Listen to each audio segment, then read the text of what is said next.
Passamos agora ao primeiro painel do dia, que trata do tema Segurança Alimentar no Brasil e no Mundo, Food Safety ex Food Security. Esse painel tem como objetivo discutir as questões relacionadas ao fornecimento de alimentos em quantidade e qualidade suficiente à população mundial.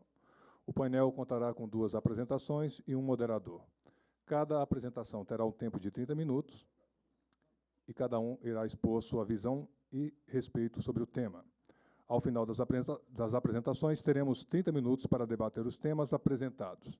As perguntas deverão ser feitas por escritos. Os formulários de perguntas estão nas pastas do evento e serão recolhidas por nossas assistentes. Para moderar esse tema, convido ao palco o Sr. Clay Hamilton, conselheiro do Departamento de Agricultura dos Estados Unidos, USDA, no Brasil. Sr. Clay é norte-americano, economista agrícola, reside em Brasília há 2 anos. É ministro conselheiro do USDA, foi conselheiro agrícola dos Estados Unidos no Paquistão e na Turquia. Foi adito agrícola dos Estados Unidos no Japão, Itália e Bulgária. Convidamos ao palco os palestrantes. Alain Bojanic, nascido na Bolívia, Bojanic é formado em engenharia agrônica pela Universidade Gabriel René Moreno de Santa Cruz. Também se formou em economia agrícola pela Universidade Reading, no Reino Unido. Também tem mestrado em Economia Agrária pela Universidade de Londres. Posteriormente, concluiu o doutorado em Economia Ambiental pela Universidade de Utrecht, na Holanda. Desde 1º de março de 2013, é representante da FAO no Brasil.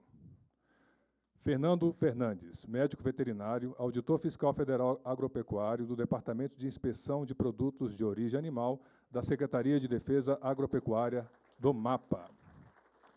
Fábio Florencio é engenheiro agrônomo, auditor fiscal federal agropecuário e diretor do Departamento de Inspeção de Produtos de Origem Vegetal da Secretaria de Defesa Agropecuária do MAPA.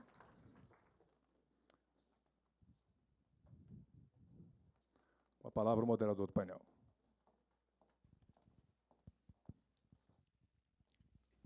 Bom dia a todos. Bom dia, senhoras e senhores. Agradecer ao Dr. João Martins da Silva Jr. pelo convite. É uma satisfação muito grande poder estar aqui para moderar esta sessão sobre inequidade alimentar e segurança alimentar no Brasil e no mundo.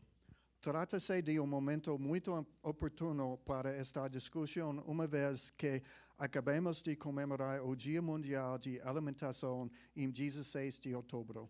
Nesse dia, as pessoas ao redor do mundo se reúnem para declarar seu compromisso de erradicar a fome em nosso tempo. Estabelecido pela primeira vez em 1979, o Dia Mundial da Alimentação celebra a criação da Organização de Alimentação e Agricultura das Nações Unidas, em 16 de outubro de 1945, em Quebec, no Canadá.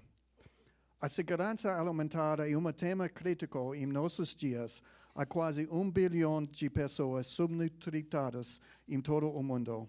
Em 30 a 40 anos, a população mundial deverá crescer em 1/3 para mais de 9 bilhões.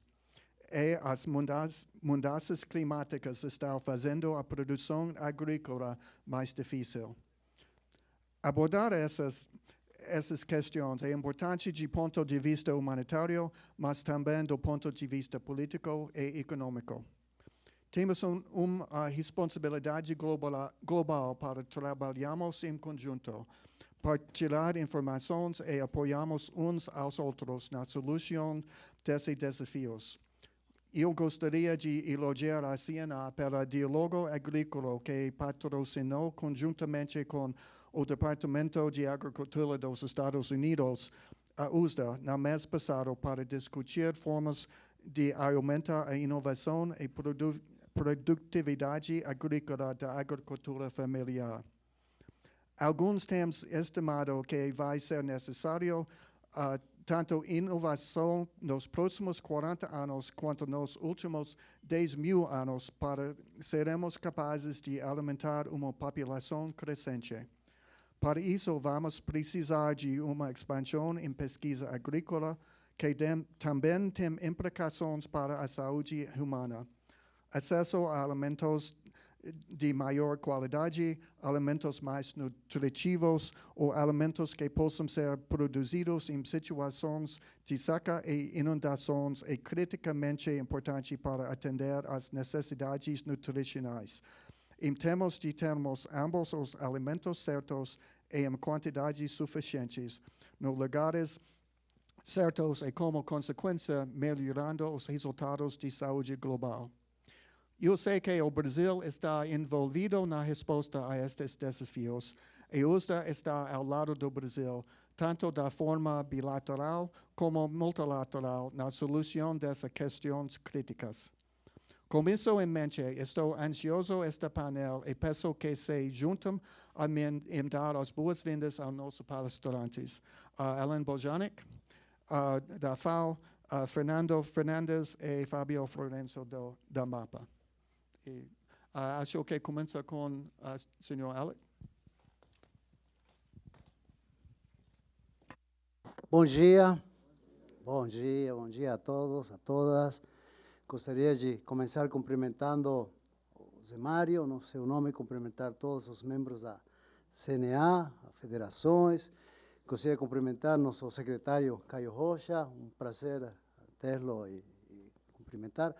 Nosso deputado Joe Vale, também sempre muito ativo em questões alimentares, prazer revê-lo. Cumprimentar todos vocês, desculpem pelo tempo não nomear todos, mas é um prazer estar aqui com você. Há pouco foi o Dia Mundial da Alimentação. Muito obrigado, Clay, por lembrar que no dia 16 de outubro é um dia para justamente pensar nos 800 milhões de pessoas que ainda temos no mundo inteiro passando fome, não? E que é um desafio e que é também uma responsabilidade ética, uma responsabilidade social, uma responsabilidade econômica, ambiental, são muitas as dimensões. E é sobre isso que vou palestrar agora, vou ter uma palestra aí.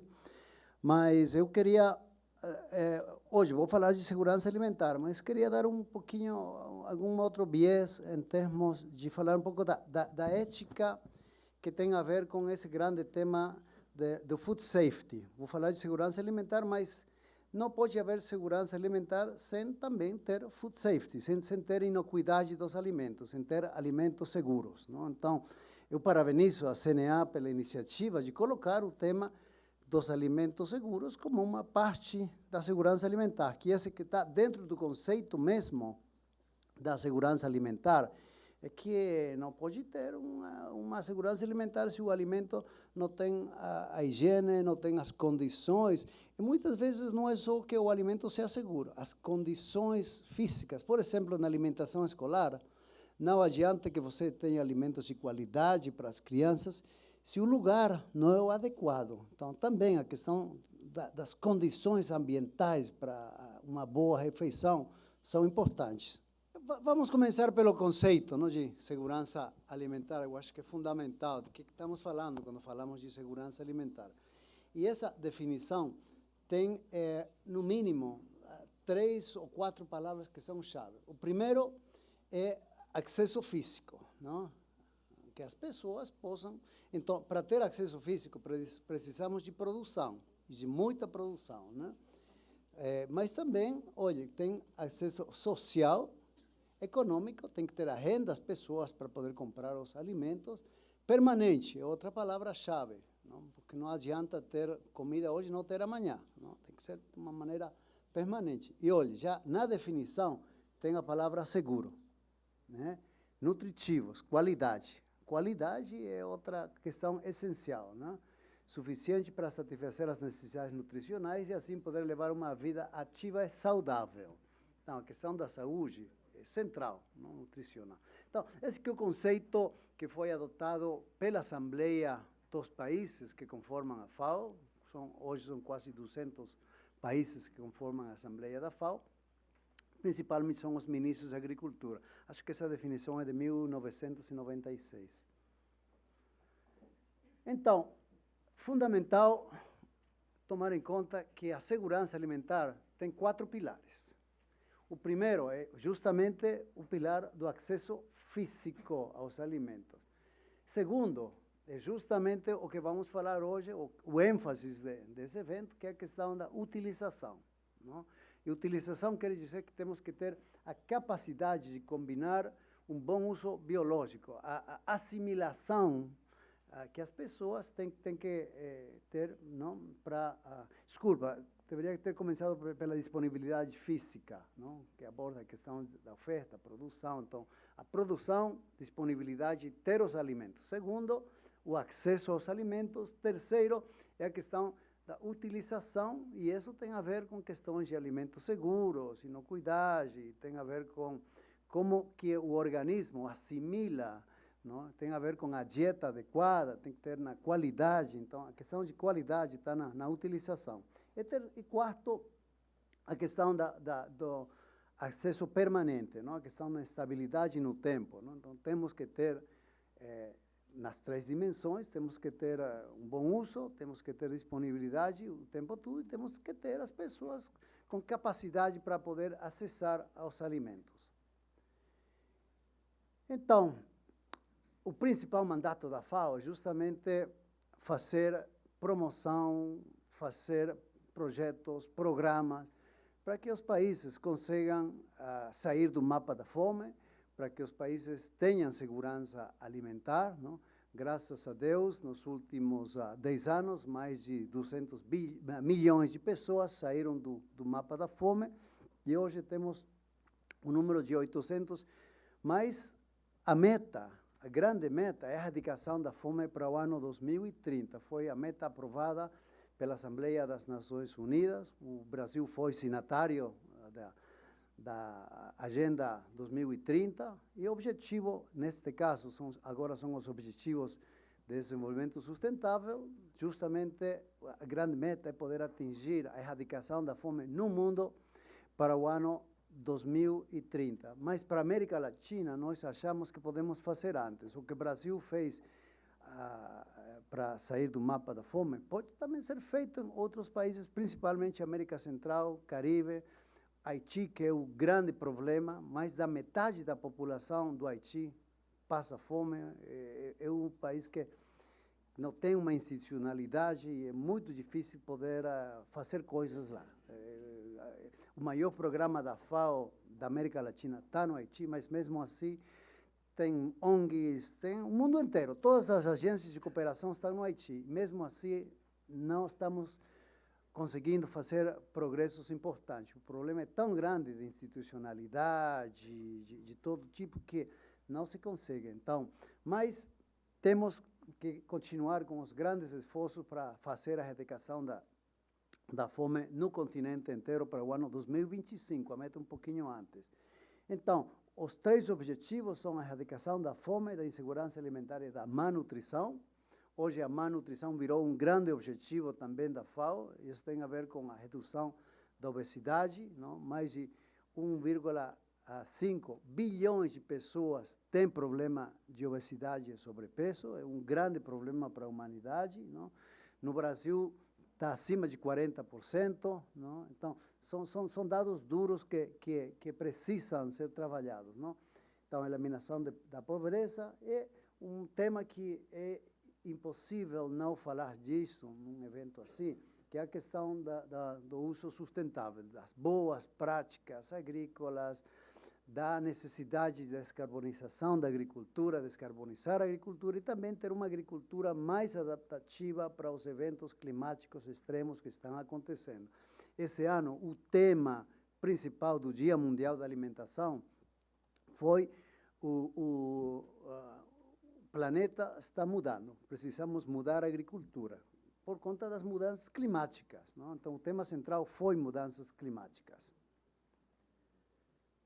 Importante lembrar que, para o mundo inteiro, temos o Comitê de Segurança Alimentar Global. Não? Nosso secretário Caio Rocha participou agora da última reunião, há 2 semanas. Não? Então, é um comitê que é intergovernamental para justamente procurar as grandes parcerias, para procurar como que podemos fazer mais cooperação entre países, para ter uma estratégia global, não, para a erradicação da fome, para monitorar a situação da insegurança alimentar no mundo inteiro. Então, o comitê é uma das instituições que são mais importantes para essa questão da abordagem do grande problema da fome a nível global. Então, eu falei que ia falar um pouquinho sobre questões éticas, não? Por quê? Porque eu acho que são questões de atitudes, não? Que precisamos, em alguns casos, mudar algumas atitudes em termos da responsabilidade social, não só na produção, mas também no consumo. Porque eu também vou falar um pouquinho sobre o tema do desperdício de alimentos. No caso do desperdício de alimentos, estamos falando de 1/3 da produção mundial de alimentos é desperdiciada. Então, com certeza, o problema da fome no mundo não é um problema de produção. Temos alimentos para alimentar o mundo inteiro neste momento. Os alimentos, temos mais alimentos do que consumimos e, acima disso, desperdiciamos 0,3% de toda a produção global. Não? 1/3 da produção global é desperdiciada, seja na esfera da produção, seja na esfera do consumo, não? Da distribuição, tudo que tem a ver com a disponibilidade de alimentos a nível do consumidor. Então, a questão ética é central para ter essa mudança de atitudes. Não? Então, na Constituição da FAO, se fala muito bem sobre a necessidade de que os Estados devem fomentar o bem-estar geral, intensificando ações individuais e coletivas. Então, a questão da responsabilidade individual no tema dos alimentos seguros é um tema central. Então, para isso, precisamos elevar os níveis de nutrição e vida dos povos de acordo com o respeito à jurisdição, melhorar o rendimento da produção, a eficácia da distribuição dos produtos, a questões de melhorar as condições de vida da população rural e contribuir para a expansão da economia global para erradicar a fome. Está dentro da Constituição, que essa Constituição tem mais de 70 anos. Então, já a questão da ética já era uma preocupação dos fundadores, dos pioneiros da FAO. Então, a ética justamente tem muito a ver com como trabalhar com as incertezas, as consequências de um produto. Vamos gerar um novo produto? Ótimo, vamos gerar. O mundo precisa de inovação, de muita inovação. Concordo com Clay quando falava que as inovações que temos que gerar daqui para frente são ainda maiores do que temos gerado até agora. Não é? Isso é uma verdade. Precisamos de novos produtos, mas a geração desses novos produtos sempre tem que ter no coração a questão da ética. Não? Quais que vão ser as consequências em termos sociais, econômicos, ambientais? Então, não é só pensar nas questões ambientais, também temos que ver as questões econômicas, temos que ver as questões... Então, é muito mais que risk management, que manejo de riscos. Temos que ter essa visão de conjunto sobre todas as possíveis implicações de um novo produto, não? Ou quando um produto é liberado para o consumo. Então, tentar compreender um produto em todas as suas dimensões para assumir as responsabilidades. Então, o tema central aqui é a questão das responsabilidades, não?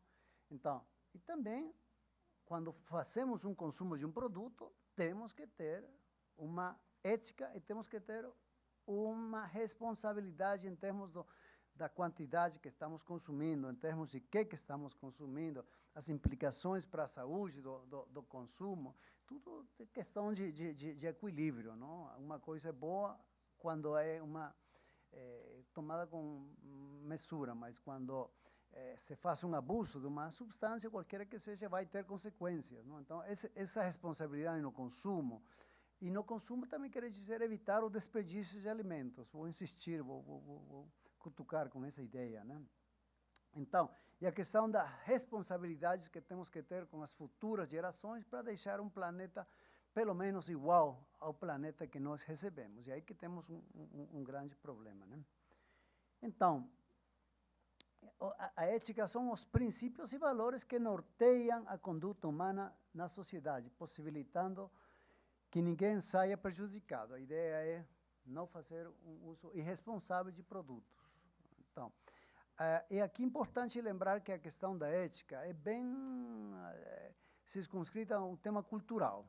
Não? Vou colocar o exemplo do consumo de porco, que para algumas culturas não é bom, mas para outras é ótimo. Não? É uma coisa desejável. Então, tem muito a ver com as questões religiosas, culturais. Então, a ética não é que tenhamos uma ética para o mundo inteiro.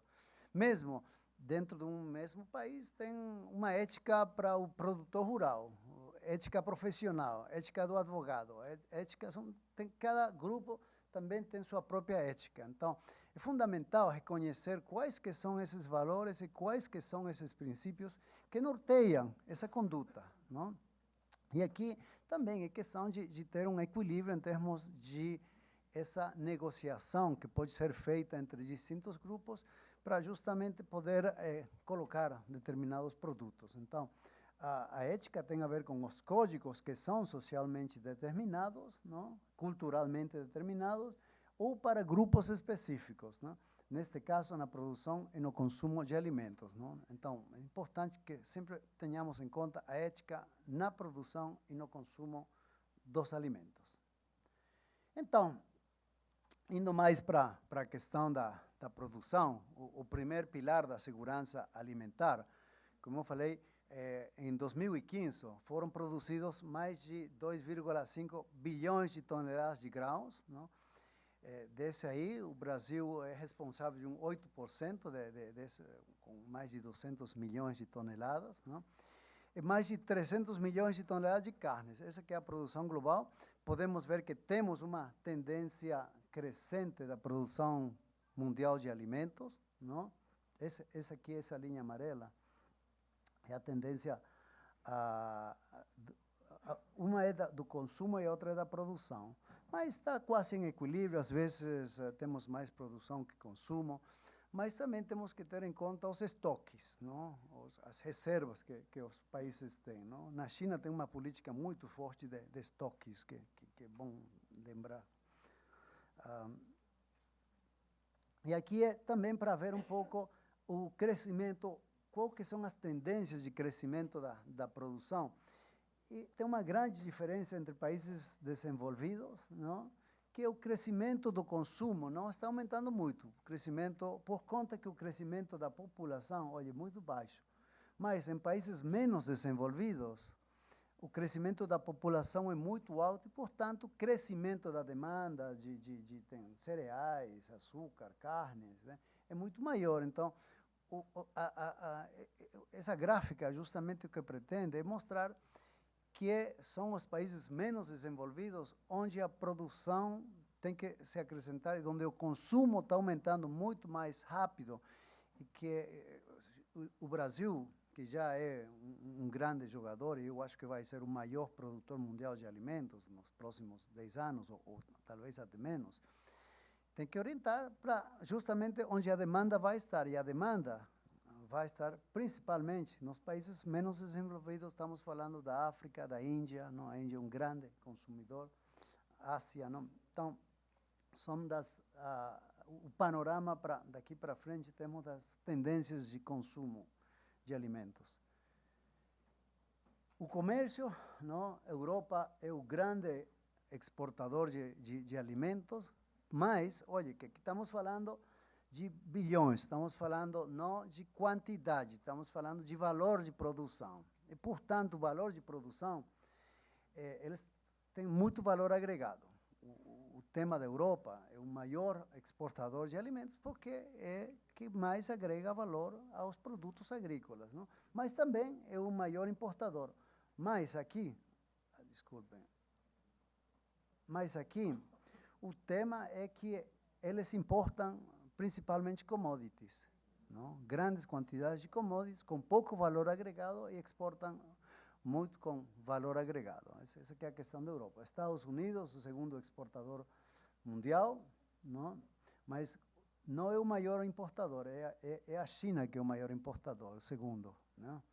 E depois vem os Estados Unidos, não? Depois temos a China como grande exportador de alimentos. Interessante, um país que tem 1,3 bilhões de habitantes, é grande exportador de alimentos também, não? Mesmo até de feijão. Muitas vezes comemos aqui no Brasil o feijão chino, não? Alho chino, tem muita coisa que vem da China. A China é país que conseguiu não só erradicar a fome, porque tinha as grandes fomes que matavam milhões de pessoas, mesmo na Revolução Cultural China, morreram muitas pessoas, mas depois conseguiu virar grande exportador de alimentos. Interessante o caso da China, como em poucos anos fez essa grande virada, mesmo que o Brasil, que era grande importador, passou a ser um dos maiores exportadores do mundo, né?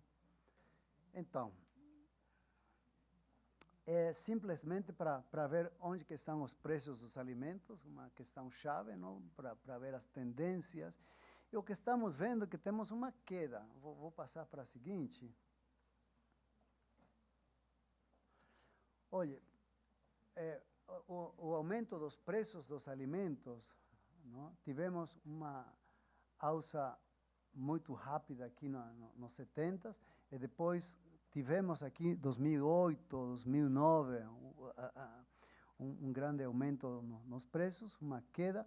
Depois 2011 novamente, mas agora estamos numa tendência para a baixa dos alimentos a nível global. Esse é um índice de preços a nível global, de uma cesta de 5 grupos de produtos, não? Que são colheitados do mundo inteiro. É um exercício que a FAO faz cada 3 meses, faz uma publicação sobre a situação dos preços a nível global, e o que estamos vendo é essa tendência a uma queda global. Tem alguns que estão aumentando, o caso do açúcar, mas tem outros, como o caso do leite, que tem uma tendência para baixo, né? Então, mas é importante lembrar que estamos agora numa situação de queda, mas a tendência é talvez a uma recuperação desses preços nos próximos 5 anos. Estou falando uma tendência mais para frente, não? Mas os níveis de produção fazem pensar que não teríamos nos próximos, daqui até 2020, vamos dizer, não teríamos mais uma coisa, um fenômeno como aconteceu entre 2008 e 2011, não? Com uma alça, incremento rápido dos preços dos alimentos, que teve uma relação direta também com os preços da energia, principalmente o petróleo, não? Então, vai depender muito também do petróleo e de outros fatores que influenciam os preços dos alimentos. Transporte, chave, né? Não, isso é o mesmo, são os números.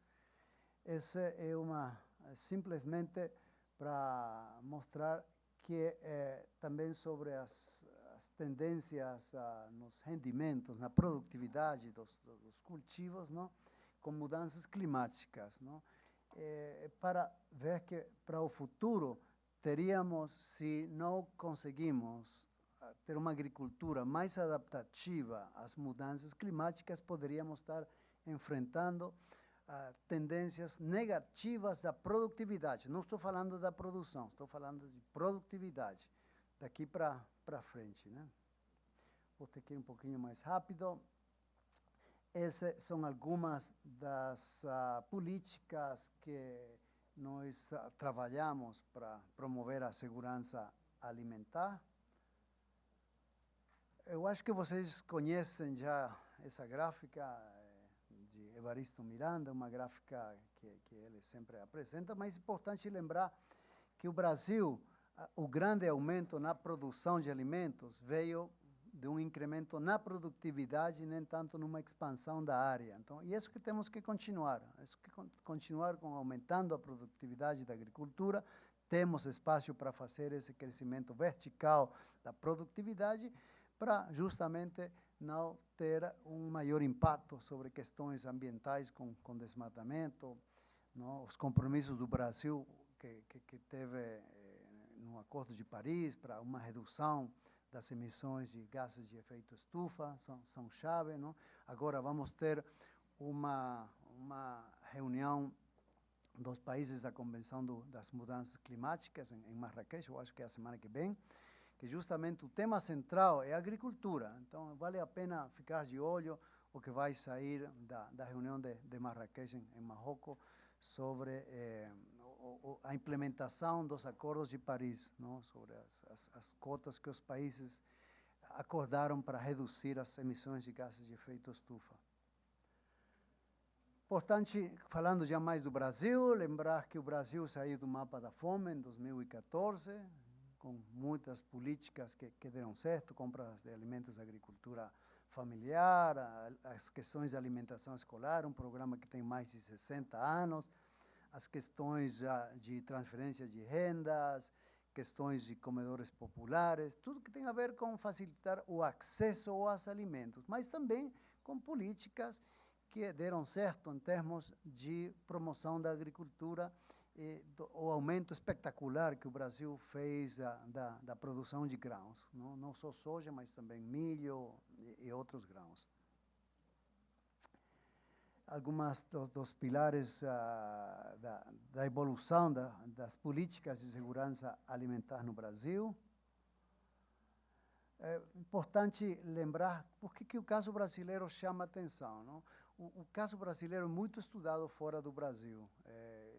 Na América Central, sempre tem expertos brasileiros indo para falar sobre o caso brasileiro, porque virou uma prioridade. E o importante é que esse tema continue sendo uma grande prioridade, não? O sistema de governança, as questões das políticas intersectoriais como uma questão-chave, a integração entre o nível municipal, o nível estadual e federal na articulação de políticas, a questão da perspectiva do direito humano à alimentação que está na Constituição do Brasil, processo participativo, políticas públicas articuladas, monitoramento, não, as distintas dimensões que têm que ser monitoradas, e também esse apoio que o Brasil está dando para facilitar a experiência brasileira para outros países. O Brasil faz muita cooperação com políticas de segurança alimentar. Olha, essas são as porcentagens de perda por produto, que são muitos. 30% da produção global de cereais é desperdiciada, em lácteos é 20%, carne de vacuno aproximadamente 20% também. São números muito fortes, não? E aqui voltamos ao tema da ética, não? Que temos um problema muito forte aí e temos que ter políticas ainda mais agressivas, não? Para fazer da redução da perda de alimentos uma realidade. Eu já estou quase na hora. A questão do sobrepeso e obesidade também já falei. Não? Importante lembrar, e isso tem a ver com o tema central do evento, não? Que o mundo está evoluindo para novos padrões de consumo, novos produtos, o tempo todo. A dieta que nós tínhamos há 10 anos é bem diferente da dieta que temos hoje.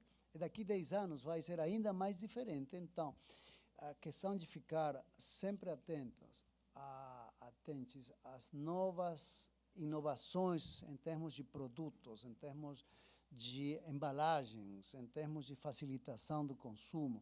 É importante, não? Então, vamos ter essa grande tendência. A inovação está fazendo muita coisa com os alimentos. Então, a indústria de alimentos é um fator chave que temos que ter, e isso tem que ter os controles respectivos para que os alimentos sejam seguros, né? Eu gostaria de lembrar as palavras do Papa Francisco, na encíclica Laudato Si, e ele falou muito dessa questão do comportamento, da mudança no comportamento, na ética, na produção e no consumo, não? E na necessidade de mudar os padrões de consumo e de produção, porque o planeta é um planeta que tem muita pressão sobre os recursos naturais, as mudanças climáticas não é uma brincadeira, não é um conto de fadas, as mudanças climáticas estão aqui, estamos vendo os efeitos, a produção de feijão baixou pela metade no Nordeste nos últimos 5 anos, em relação ao que tínhamos há 5 anos atrás, por conta da seca, não? Então, as mudanças climáticas são um fato. Então, temos que saber lidar com isso. Nós somos otimistas que podemos ter uma agricultura mais adaptativa, que podemos ter níveis de consumo mais responsáveis e também que temos a responsabilidade com essas gerações futuras para ter uma agricultura mais descarbonizada. Então, o Papa Francisco, não só nessa encíclica, mas também o tempo todo está falando sobre a necessidade de mudar os padrões de produção e consumo. Muito obrigado. Acho que é justo na hora, né?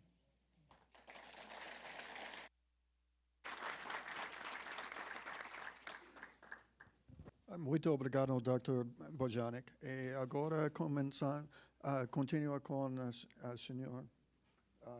senhor Fábio.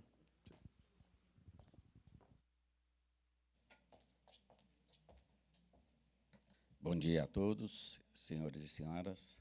Queria agradecer aqui a CNA pelo convite. Queria cumprimentar aqui o secretário de Defesa Agropecuária substituto, Dr. Jorge Caetano, ao deputado Joy Vale, aos presidentes das associações, aqui presidentes das federações, aos produtores e demais produtores aqui. Depois das conceituações que o colega fez aqui agora, o Dr. Alain, Dr. Klein, e dos dados apresentados, dentro do Ministério da Agricultura, o tema alimento tem dois departamentos que cuidam. A área animal, que vai ser apresentado pelo Dr. Fernando, e a área vegetal por mim. Tá? E irei focar no como o Departamento de Inspeção de Produtos de Origem Vegetal, o DIPOV, trabalha dentro da área de qualidade vegetal. Para só demonstrar como o departamento se situa, né, a estrutura do Ministério da Agricultura, tem o gabinete do ministro, as unidades que o compõem, né, e as secretarias. E dentro da secretaria, estamos lá no Departamento de Inspeção Vegetal, que eu vou focar mais aqui agora. Tá. Na Secretaria de Defesa Agropecuária, com o novo decreto que foi publicado agora no mês passado, temos os 6 departamentos e as coordenações gerais transversais que dão suporte às atividades dos departamentos. Tá? E dentro aí estamos o Departamento de Inspeção de Produtos de Origem Vegetal, que é esse aqui. Tá? Dentro do departamento, nós temos 2 coordenações que cuidam da área de alimentos. A área de produtos vegetais, Coordenação Geral de Qualidade Vegetal, e a área de bebidas, que é a Coordenação Geral de Vinhos e Bebidas. E cada uma dessas tem as suas unidades de divisões e coordenações que tratam sobre regulamentação e sobre fiscalização, tá? E os serviços de registros e cadastros.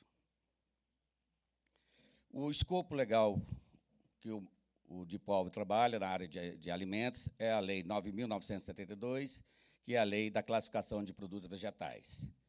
Temos também a Lei 9.918, que é a Lei das Bebidas, que trata sobre a regulamentação de bebidas em geral. E temos a Lei 7.678, que nós assim denominamos Lei do Vinho. Apesar de ser bebidas, ela tem uma lei específica para ela. Na área da inspeção vegetal, apesar do departamento ter sido criado há 10 anos, o departamento não tem uma lei específica de inspeção de produtos de origem vegetal, tal como existe na área animal. Então, carece de uma legislação específica da inspeção vegetal. Nós trabalhamos com a lei da classificação, adotando os procedimentos de avaliar a qualidade intrínseca de um produto por meio dos normativos padrões elaborados em conjunto com o setor interessado. Tá.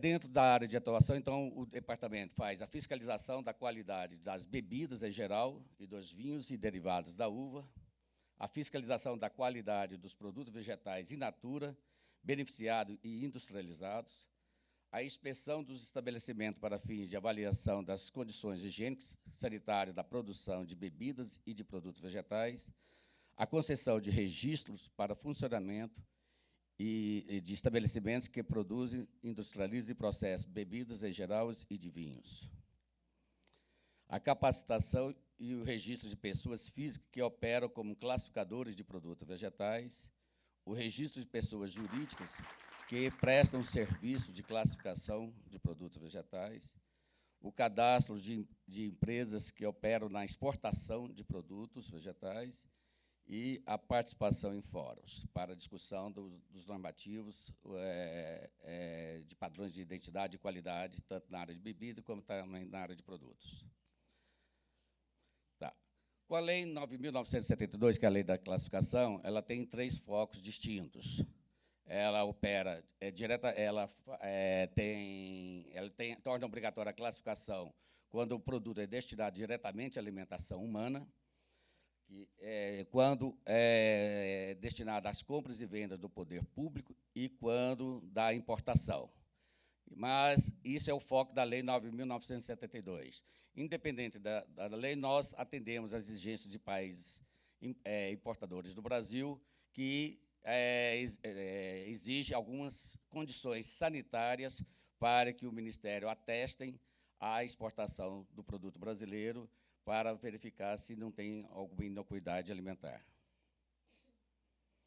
Tá, dentro da classificação de produtos vegetais, então, dos produtos importados, é uma atividade executada diretamente pelo Ministério da Agricultura, através dos postos de vigilância agropecuária, os vigiagros, ou por empresas contratadas, que são as empresas credenciadas pelo MAPA.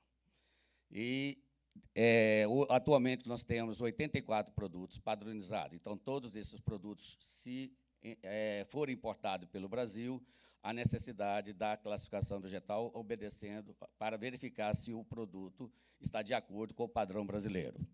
Na área de exportação, nós não temos essa atuação direta do Ministério da Agricultura na classificação, apenas as empresas privadas que fazem a verificação da qualidade, obedecendo à exigência do país na parte da qualidade. Na parte de sanidade, aí sim, o Ministério do Trabalho. Então, as inscrições aí, o que o Vigiagro faz na parte de importação, tanto na coleta, análise e gerais aí. Tá? Temos também uma atividade de controle de resíduos e contaminantes, que é o Programa Nacional de Controle de Resíduos e Contaminantes na área vegetal, PNCRC Vegetal, onde nós fazemos o monitoramento da produção dos produtos eleitos pelo Ministério da Agricultura. Anualmente, faz esse monitoramento e, constatando alguma inconformidade, ele é feito uma investigação para apurar a causa daquela contaminação, tanto da parte de agroquímicos, como também de contaminantes, micotoxinas. Tá? Então, descreve-se aí também as atividades. Dentro do controle de micotoxinas de amendoim, pistaches e frutas secas e milho de pipoca, nós temos na área de importação um controle específico, observando a exigência da Anvisa através da RDC, que é a 7/2011. Então, todos esses produtos de nozes, castanhas e todos são analisados a parte apenas de contaminantes para adentrar no Brasil. Tá? Com relação à exportação, nós temos a resolução CAMEX, agora recentemente, que alterou a resolução 160, onde deu maior claridade às competências do Ministério da Agricultura para fazer a certificação. Tá? Temos a instrução número 15, que faz a certificação sanitária da soja para exportação, tendo em vista o advento de 2004, quando constatou a presença de soja tratada, soja sementes, na exportação de produtos brasileiros para a China. Então, foi estabelecida a IN 15, onde o Ministério da Agricultura passou a fazer a avaliação da contaminação, se há presença de sementes tratadas ou não na soja exportada. Temos também a instrução número 6, que é do cadastro dos operadores da cadeia produtiva, quando um país, assim, como eu coloquei, um país faz exigência do MAPA na parte sanitária, o Ministério então, cadastra aquela cadeia produtiva para que seja feita as exigências para exportação, tal como agora, recentemente, para a China, que baixou o decreto 177, determinando que o Ministério da Agricultura cadastre todos os exportadores de grãos para aquele país. Temos a instrução número 3, que é a certificação higiênico-sanitária do amendoim, onde, por uma exigência da comunidade europeia, passamos agora, a partir de fevereiro desse ano, um mapa para fazer a certificação de todos os lotes de amendoim exportados para a União Europeia para detecção de aflatoxina no amendoim. Estávamos, até o ano passado, recebendo a faixa de 14 notificações internacionais, com a entrada do Ministério na certificação de fevereiro. Recebemos apenas um rastro, agora uma notificação, agora no mês de agosto, setembro, e vai ser apurado os casos aí. Temos a instrução normativa número 11, que é para a castanha do Brasil, que é a mesma situação do amendoim também, e o monitoramento da exportação da soja para a Rússia também, do memorando de entendimentos. Tá? Então, o foco que eu quis colocar a vocês é mais explicando como o departamento vem trabalhando nessa área, focando a parte de classificação. Infelizmente, algumas situações que é apresentada ao Ministério da Agricultura na exigência de inspeção, mas não dá competência para o mapa, porque na classificação, a lei da classificação exige que tenha padrões de identidade para que o mapa atua. Como nós temos apenas 84 produtos, tem vários produtos aí em circulação e ofertados ao consumidor sem padrões, então não dá perspectiva para o mapa trabalhar. Nós estamos já trabalhando há mais de 15 anos na lei de inspeção de produtos de origem vegetal e esperamos que até ano que vem consigamos apresentar isso a esse projeto de lei à Casa Civil, para que tenha uma inserção melhor do Ministério da Agricultura na parte de inspeção de produtos e principalmente de alimentos. Então, obrigado.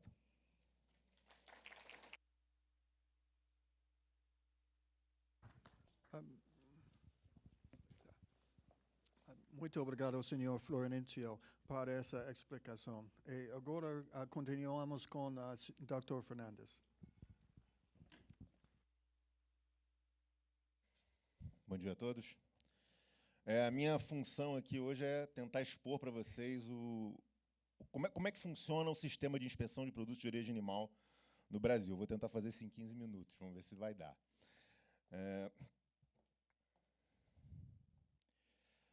O CIF hoje, né, o Serviço de Inspeção Federal, está dividido, dá para ver no mapa que ele é mais concentrado na região Sudeste e Sul.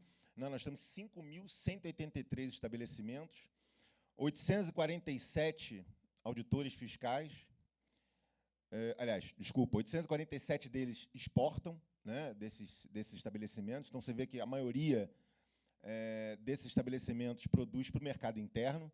E mesmo esses que exportam, eles não exportam tudo, né? Basicamente, aí, entre 70% e 80% do que eles exportam fica aqui dentro, fica no Brasil. 862 auditores fiscais federais agropecuários para esses 5.183 estabelecimentos e 1.912 agentes de inspeção, né? O pessoal de nível médio, que auxilia aí na inspeção.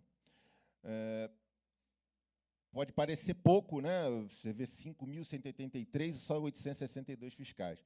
Vocês vão entender que não é tão pouco assim, não está faltando tanta gente assim quando a gente imagina. Eu costumo ouvir que é um absurdo a gente imaginar que vai ter que ter 5.000 fiscais, um para cada estabelecimento. Não é isso que a gente precisa. Vocês vão entender por quê.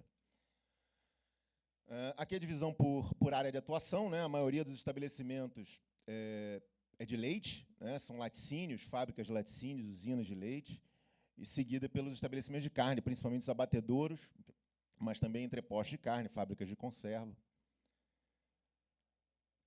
A missão do mapa, a missão do DIPOA está ligada diretamente, apesar, ao contrário do que muita gente acha, né? Está ligada diretamente à proteção do consumidor. Tá? Então, é promover a inspeção tecnológica e higiênico-sanitária como atividade principal de saúde pública na defesa dos direitos do consumidor, de forma a assegurar a qualidade, então, a parte de fraude do alimento, né? E a inocuidade de produtos de origem animal e auxiliar a produção sustentável e o desenvolvimento da indústria sob o Serviço de Inspeção Federal. Ou seja, quem está registrado, as indústrias, os estabelecimentos estão registrados no Serviço de Inspeção Federal. Deixa eu só voltar aqui para a gente não confundir. O Dipoá, hoje, ele sofreu uma reestruturação nas suas bases. Como vocês viram no slide anterior a esse, né, a gente trabalhava por área de atuação, a gente tinha divisão de leite, divisão de carne, divisão de pescado, né? E hoje o Dipoá, depois dessa estruturação que ocorreu no início do ano, passou a trabalhar por processo, né? Então, a gente conseguiu dividir o Dipoá em 3 macroprocessos, né? A parte de operação, que está com a coordenação geral de inspeção. Vocês me perdoem eu não ter o slide aqui do organograma. A coordenação geral de inspeção, que trata da operação, né? Na parte operacional. Então, a fiscalização, a inspeção, a parte de habilitação e certificação para exportação, registro e cadastro de estabelecimentos e rótulos, enfim. Uma coordenação geral de controle e auditoria, que trata da parte de equivalência do Brasil com outros países e dos serviços aqui dentro do país, né? Dos serviços estaduais e municipais, por conta do Sistema Brasileiro de Inspeção. E também das auditorias, não só desses serviços de países estrangeiros, né? A gente vai a esses países fazer missões, como eles fazem aqui, a gente vai nesses países também fazer auditorias, as auditorias nos serviços estaduais e municipais que fazem parte do Sistema Brasileiro de Inspeção e também nos nossos estabelecimentos.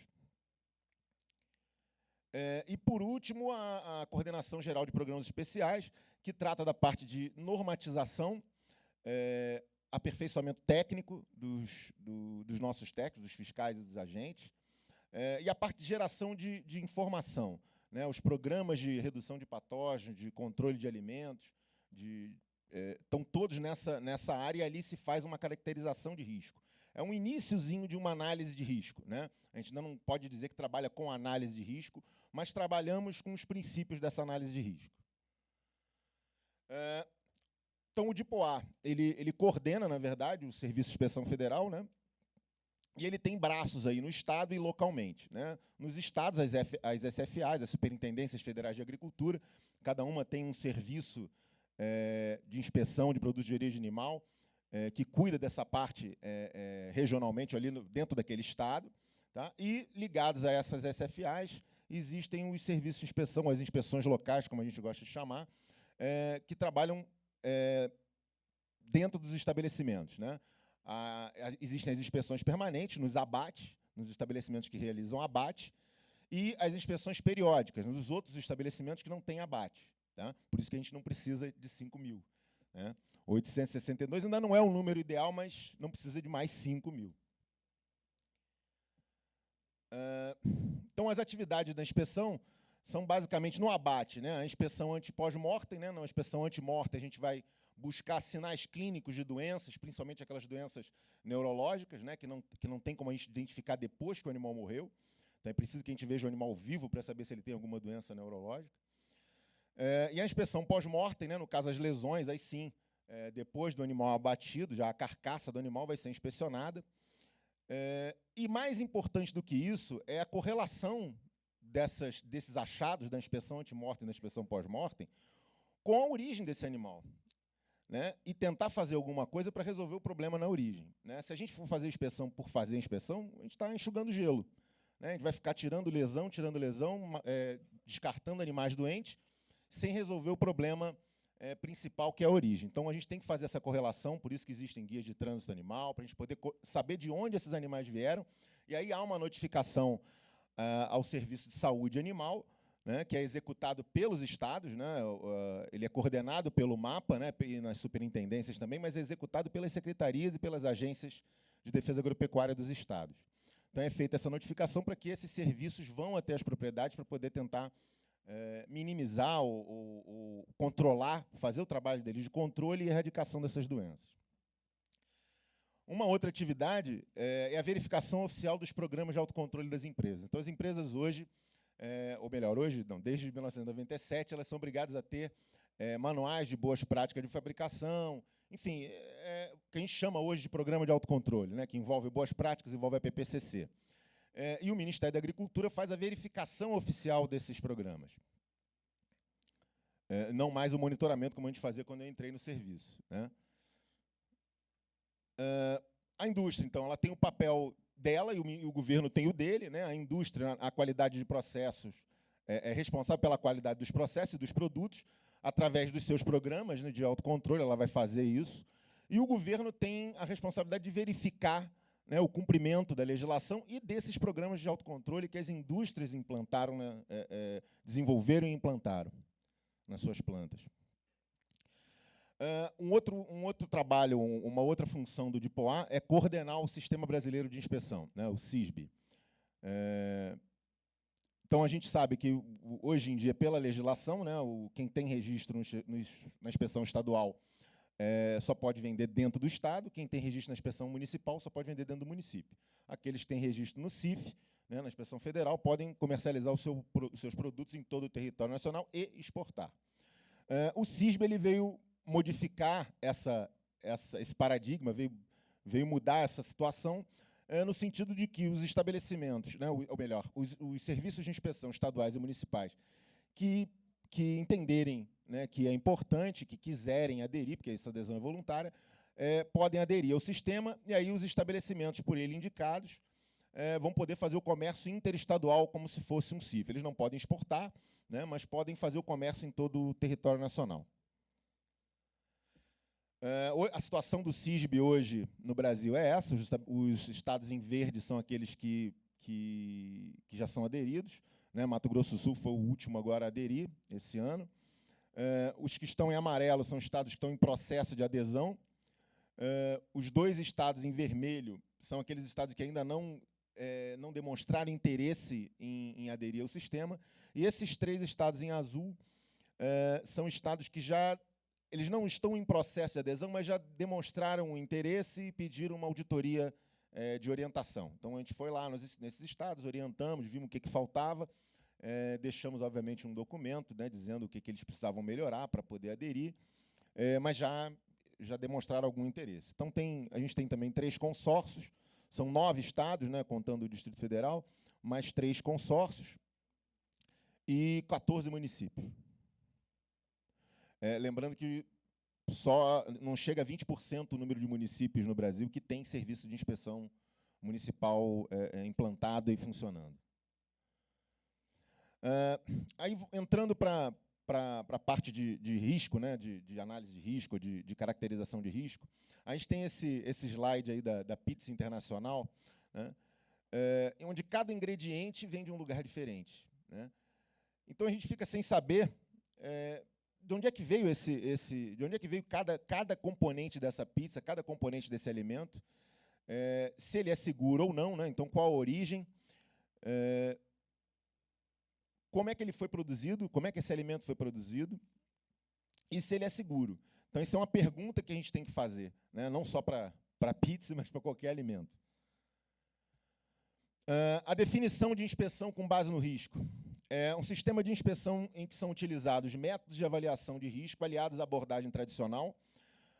Eu botei em negrito porque muita gente acha que tem que acabar essa abordagem tradicional, essa inspeção tradicional, mas ela ainda é importante, né? Como eu falei antes, naquele slide antes, a gente tem que fazer... A gente ainda tem muita doença no nosso plantel, ainda existem muitos animais doentes, muitas dessas doenças são zoonoses, ou seja, elas são transmitidas aos seres humanos. Então, a gente precisa ainda dessa inspeção tradicional, né, para tentar coibir isso, para tentar impedir que essas doenças cheguem ao consumidor. Então, aliados à abordagem tradicional para assegurar um gerenciamento de risco adequado e viável. Então, a necessidade de tomar decisões, a inspeção com base no risco veio da necessidade de tomar decisões com base em evidências. Então, não pode ser simplesmente da cabeça da pessoa, né? Eu acho que esse alimento está ruim. Não tem que ter alguma evidência. A necessidade de evidências documentais, então, as empresas têm que ter registro do que elas fazem, né? Não basta dizer, eu fiz tal coisa. Ele tem que comprovar, por meio de registro, que ele fez que ele executou tal ação, que ele executou tal atividade. A racionalização de recursos humanos e financeiros, aquilo que eu falei antes, que não tem... Eu estou quase terminando o tempo, eu não terminei ainda, mas vamos lá.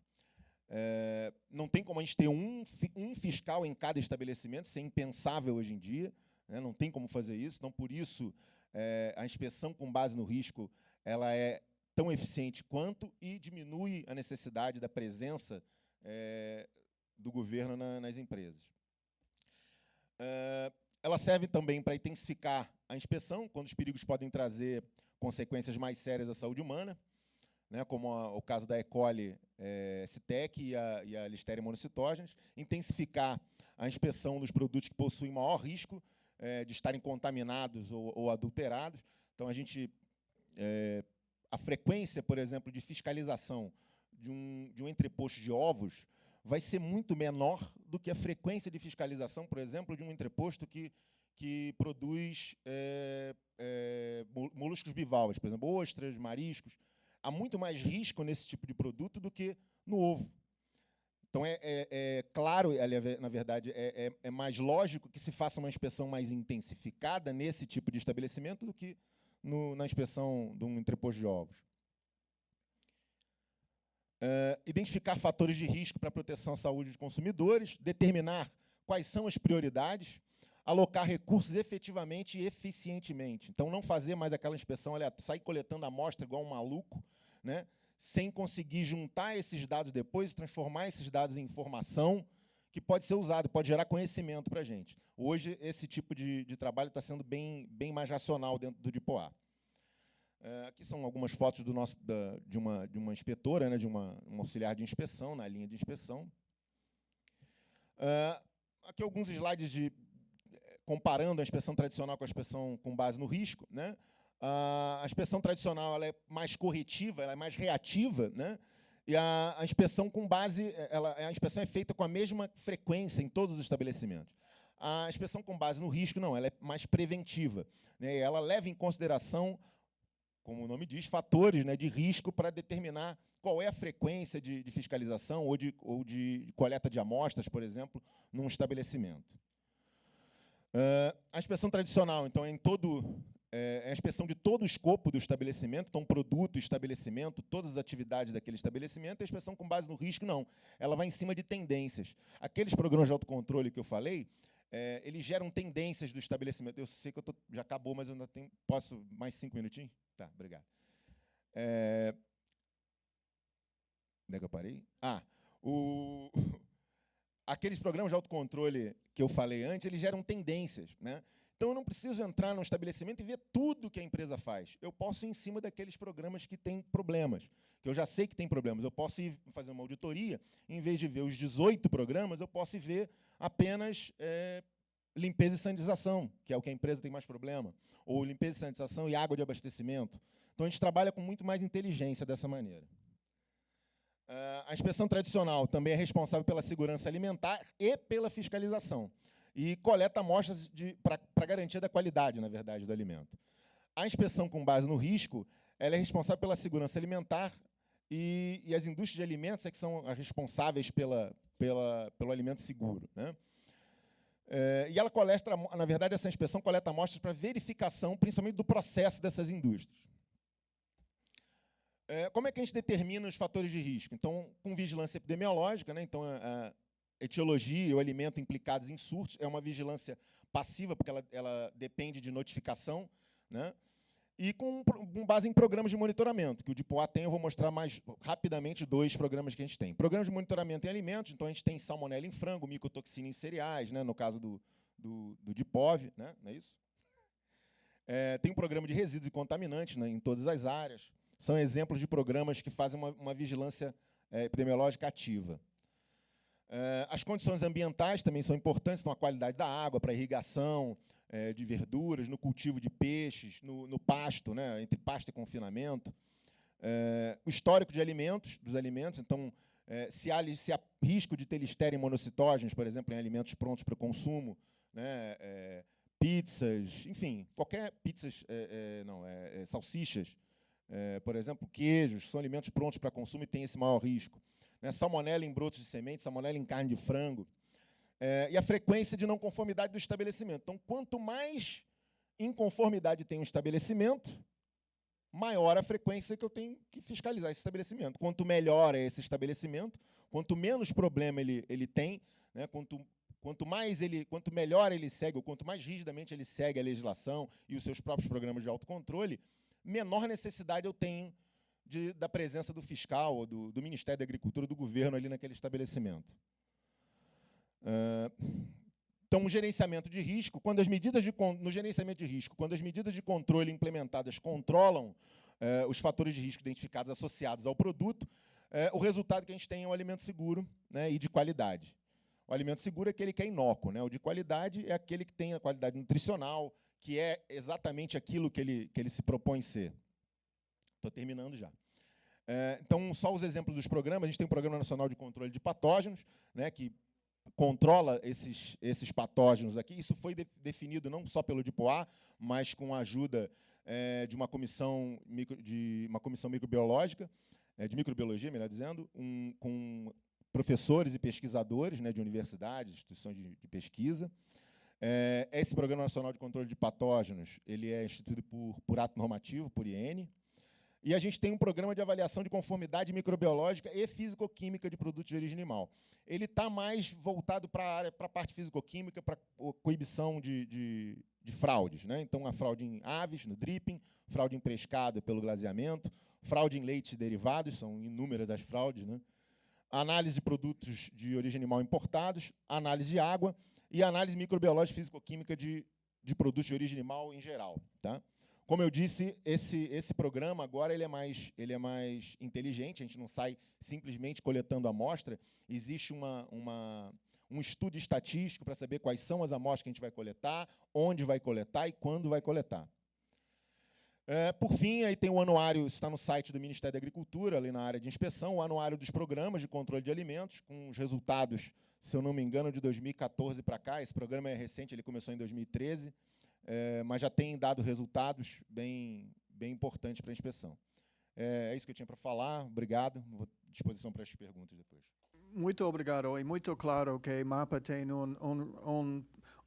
rolo muito importante sobre inocuidade alimentar. E muito obrigado para essa explicação. E agora começamos com a parte de painel mais importante. Essa é perguntas de vocês. E nós ainda recebemos algumas. E começamos com perguntas para Dr. Bolzani. Obrigado. Bom, eu tenho 3 perguntas aqui. Achava que eram 4. Ah, tá. Ah, isso caiu. Obrigado, viu?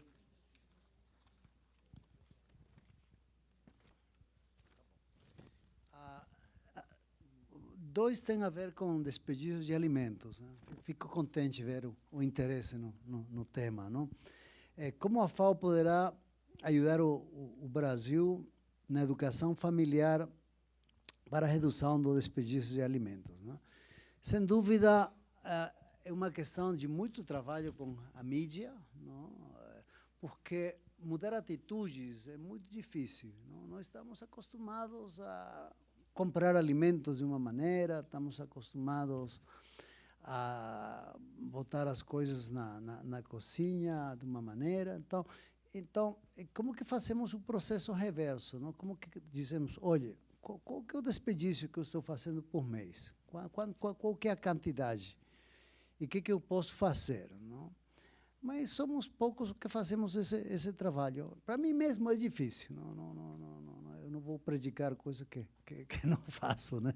Mas a questão da educação, sem dúvida, temos que ter mais programas nas escolas. Eu acho que as crianças são uma boa fonte para educar os pais. Muitas vezes são as crianças que vêm da escola para dizer, papai, o que você está fazendo com isso aí? Por que você não está reutilizando? Porque muitas do desperdício é simplesmente que não temos a atitude correta, não? Vamos comprar porque está muito barato o produto, compramos muito, depois deixamos apodrecer na casa, não? A questão do manejo da cadeia do frio, a questão, muitas vezes, do que acontece nas férias. Eu acho que também poderíamos ter falado um pouquinho aí sobre a questão das inspeções para ver o desperdício. Quanto que está se desperdiciando nas feiras livres, nos ceasas, nos supermercados. Também temos que ir pensando numa regulação sobre a questão do desperdício. Não? A FAO o que faz é justamente coloca o expertise que tem, os técnicos que tem, os expertos no tema para apoiar em legislação, programas de educação alimentar, programas nas escolas, programas também com a mídia mesmo, não? A questão da comunicação, esses programas que têm uma alta visibilidade são chaves para que as pessoas identifiquem o problema. Não é possível que tenhamos esse nível de desperdício. Nós, na FAO, fazemos sempre a grande diferenciação entre perdas e desperdício. Perda é o que acontece mais da porteira para dentro. Também na parte da macrocomercialização, a questão das rodovias, mas muitas vezes o desperdício acontece na fazenda por conta que a colheitadeira não está bem calibrada, ou é uma colheitadeira que já passou está meio obsoleta, precisa de uma renovação, mas é caro para o produtor comprar uma nova colheitadeira. Então, tem coisas aí, mas é importante ter essa diferenciação, porque perda tem mais a ver com o produtor e que muitas vezes precisa de investimentos. Outras vezes tem soluções muito simples. Por exemplo, Embrapa Hortaliças tem desenvolvido uma pesquisa que mostra que se você, quando colheita as hortaliças e deixa na sombra, vai poder reduzir, no mínimo, 20% do desperdício que se você deixa as hortaliças no sol. 4 ou 5 horas que já fiquem no sol, é uma fonte para que a produção vai decair mais rápido. Não? Então, muitas têm soluções simples, outras são soluções muito mais complicadas, a questão de armazenamento, precisa muitas vezes de investimentos grandes, não? Mas eu acho que se todos pensamos um pouquinho a mais sobre o tema, vamos poder fazer nossa contribuição. Esse não é um tema só para a política pública, é um tema para a política pública, mas também para mudar nossas próprias atitudes no dia a dia em relação ao consumo dos alimentos, e todos somos consumidores. Não tem nenhum que é só produtor e não é consumidor. Os produtores também são consumidores, né? Bom, essa é uma.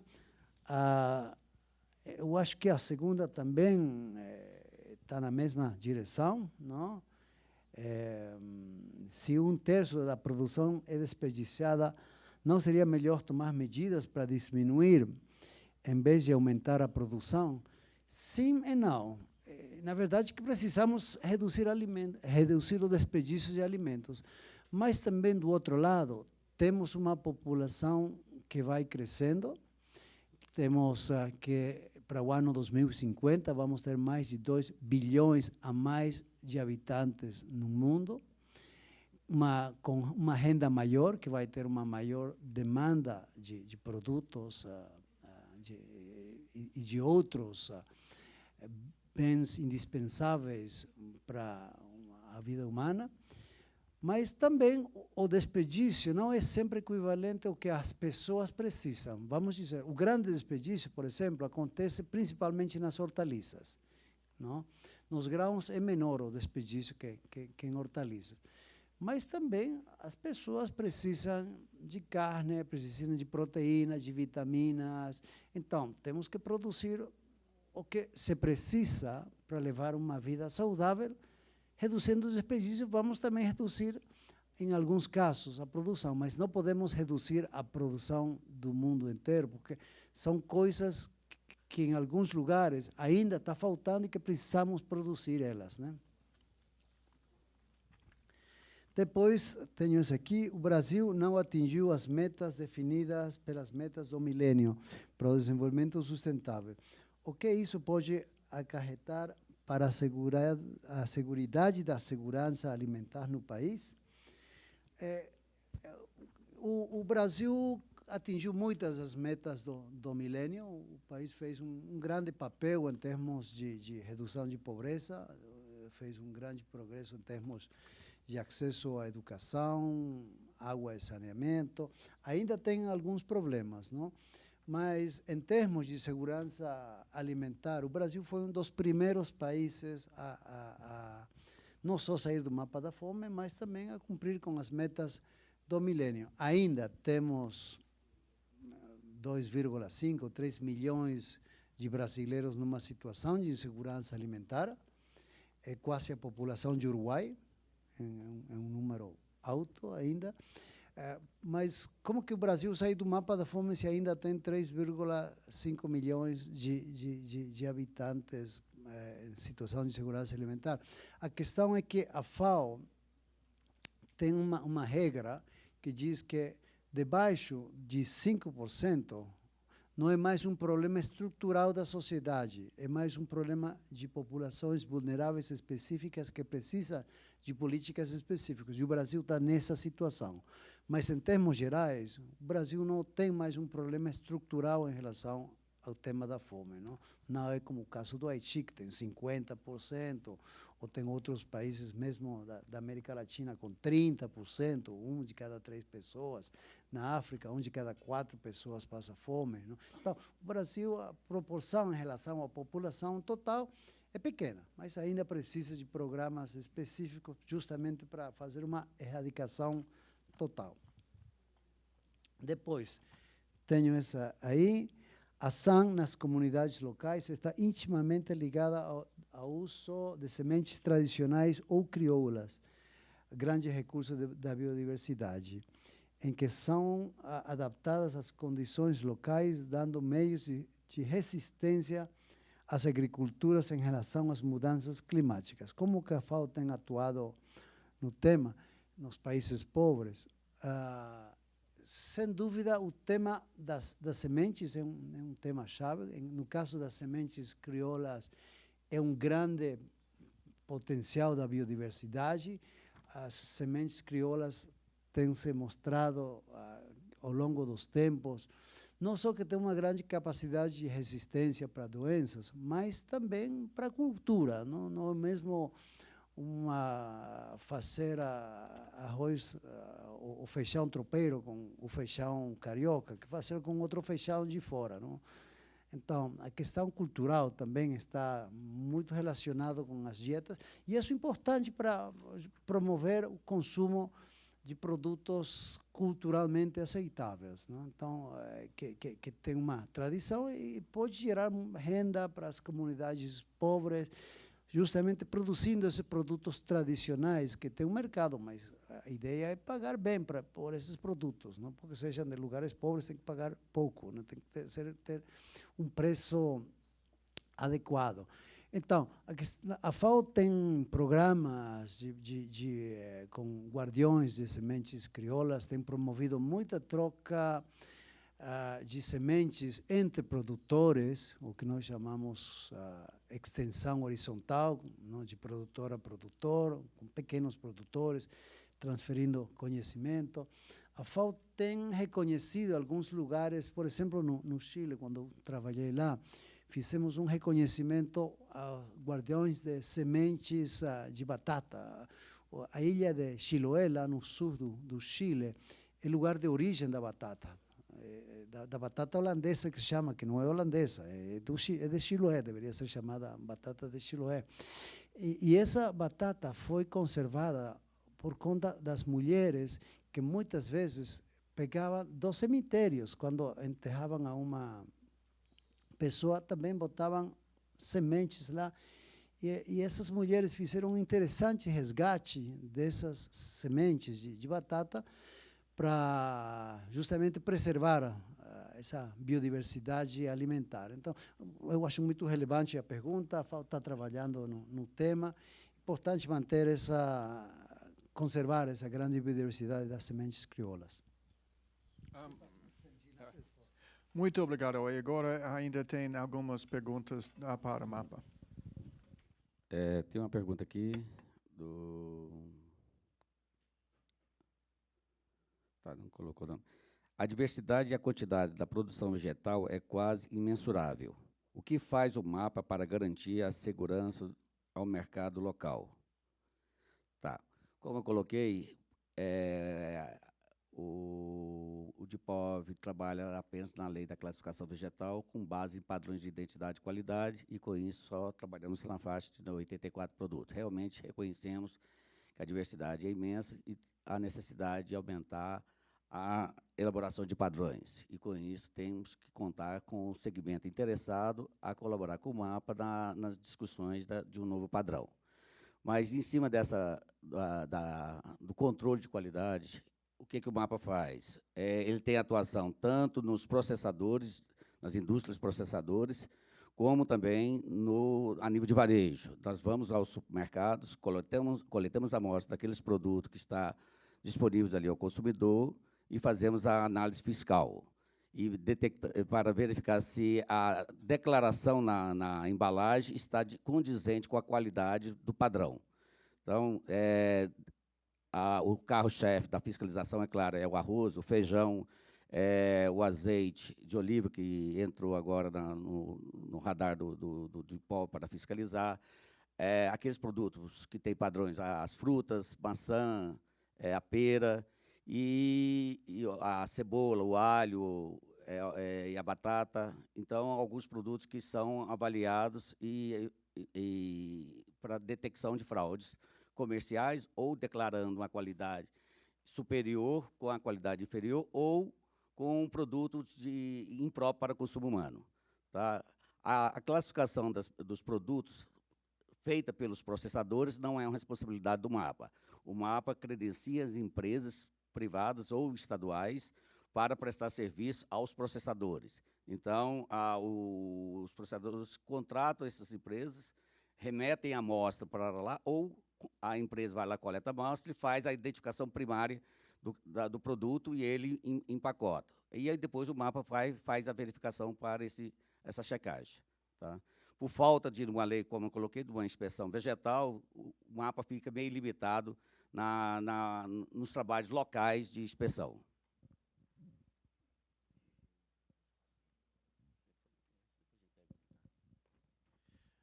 Bom, vou responder a segunda pergunta que fizeram aqui para o MAPA. Como conceber a atuação legal e elogiável do CIF em defesa do consumidor e, ao mesmo tempo, desburocratizar o processo, minimizar seu custo para o produtor e não incorrer, principalmente em decorrência dos custos, burocracia e leniência, no desincentivo e na informalidade. Exemplo a produção de queijos que, na grande totalidade, são comercializados na informalidade. Bom, não sei se a pergunta era específica para queijo, né, mas para essa parte dos pequenos produtores, acho que isso está mais envolvido com os pequenos produtores, né, com o pequeno agricultor, com a agricultura familiar. Existe uma instrução normativa que foi publicada no ano passado, né, assinada pela ex-ministra Cátia Abreu.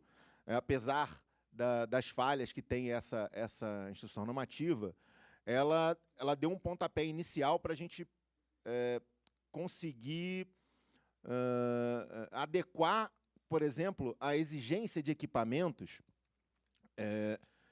aos pequenos produtores, né? Isso não quer dizer que a gente vai exigir menos. As questões sanitárias vão ser facilitadas, vão ser flexibilizadas. Mas a gente pode adequar a necessidade de equipamento. Um exemplo que eu dou, não é o de queijo, mas, por exemplo, de frango, abate de frango, uma coisa é um abatedouro que abate 500 mil aves por dia, né?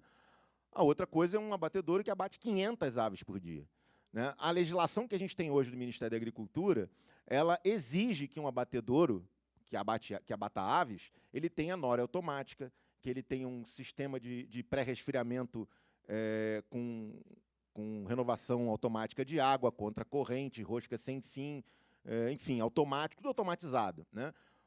Para um abatedouro que abate 500 mil aves, é justo, é lógico exigir isso, porque se ele não fizer, se ele não tiver o equipamento adequado, ele não vai conseguir abater, ou não vai conseguir abater de maneira higiênica, sanitária e tecnológica esses animais.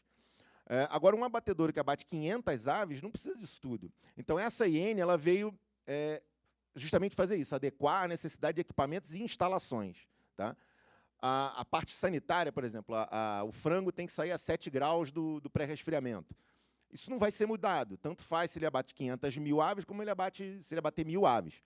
o frango vai ter que sair do pré-resfriamento com 7 graus. Agora, como ele vai fazer, em que tipo de equipamento ele vai fazer esse pré-resfriamento, é uma outra pergunta. Então, talvez isso no sentido de diminuir custo para o produtor, né? Talvez, não sei se isso vai responder.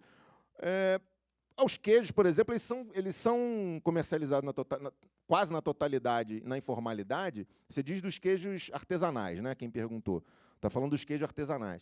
Mas porque eles são feitos de maneira inadequada, na maioria das vezes também. Porque aqueles queijos que são feitos de forma adequada, de maneira segura, né, higiênica, eles têm inspeção e são vendidos na formalidade sem problema algum. A gente vê, eu nunca fui nesse local, mas tem colegas que já foram lá, visitaram essas propriedades, e você vê, eles declaram isso para a gente, conversam com a gente, você vê nitidamente a diferença entre um estabelecimento ou uma propriedade que produz dentro das regras, com higiene, com sanidade, né, um queijo que ele pode chegar a vender a R$70 a peça, porque é um queijo de boa qualidade, e você vai num estabelecimento que parece que o cara pegou o queijo e esfregou na roupa que ele ordenhou a vaca. Aí fica complicado a gente comparar essas duas coisas, né? Mas, de qualquer maneira, o Ministério está trabalhando na elaboração de normas. A norma específica de leite, ligada a essa IN 16, que é uma IN que, na verdade, ela vem regulamentar o artigo 7º do Decreto 5.741, que é o decreto do SUASA, que falou em 2006 que o Ministério da Agricultura ia normatizar a parte de autoconsumo, ou seja, produção para consumo próprio, né, para consumo familiar, a parte de venda direta do produtor ao consumidor, e a agroindustrialização em pequenas propriedades rurais, ou equivalentes, né? A IN 16 veio regulamentar essa terceira parte, de agroindustrialização em pequenas propriedades. A parte de leite, de laticínios, melhor dizendo, de ovos e de mel, já foi pronta, mas ela esbarrou em uma questão legal. A Conjur entendeu que era melhor formatar essa legislação de outra maneira. Então, eram três INs separadas, eles vão juntar tudo numa só e fazer anexos, que fica mais fácil, na verdade, depois, se tiver que alterar alguma coisa. Então, vai ter uma parte geral e as partes específicas serão anexos dessa IN, não mais 3 INs separadas. Se eu não me engano, essa IN já está na Conjur novamente para avaliação e publicação. Era o que estava faltando. A parte burocrática, a gente já melhorou bastante, né? A gente tem o Ministério da Agricultura hoje trabalha com processo eletrônico, né? Qualquer processo que iniciar hoje no Ministério da Agricultura entra no SEI, né? Que é um sistema online. Então eu já não uso a minha impressora, acho que deve ter quase um mês que eu não uso a minha impressora. E aquela parte de diminuição de custo, né? Que eu falei, a gente tem uma norma interna de fiscalização que diminui ou adequa, melhor dizendo, a necessidade da presença do fiscal nos estabelecimentos, né? Isso baseado na caracterização de risco. Então, produto, o tipo de produto, o volume de produção. Quanto maior o volume de produção, maior a necessidade da presença do fiscal ali dentro, do auditor fiscal. Quanto menor a produção, menor a necessidade. E, em terceiro, um terceiro item dessa caracterização de risco é o desempenho do estabelecimento frente às normas e frente aos programas de autocontrole. Então, como eu falei antes ali, quanto mais problemas esse estabelecimento tiver, maior vai ser a necessidade da presença do fiscal. Quanto menos problema ele tiver, menor a necessidade da presença do fiscal. Eu acho que é isso. Se eu não respondi tudo aí, me perdoem, mas a gente pode conversar depois ali no...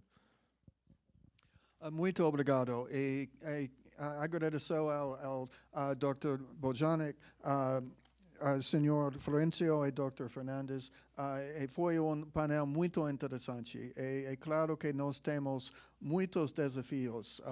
A falta de produção, a mudança climática, a burocracia. Eu sou da governo dos Estados Unidos e entendo a burocracia muito bem.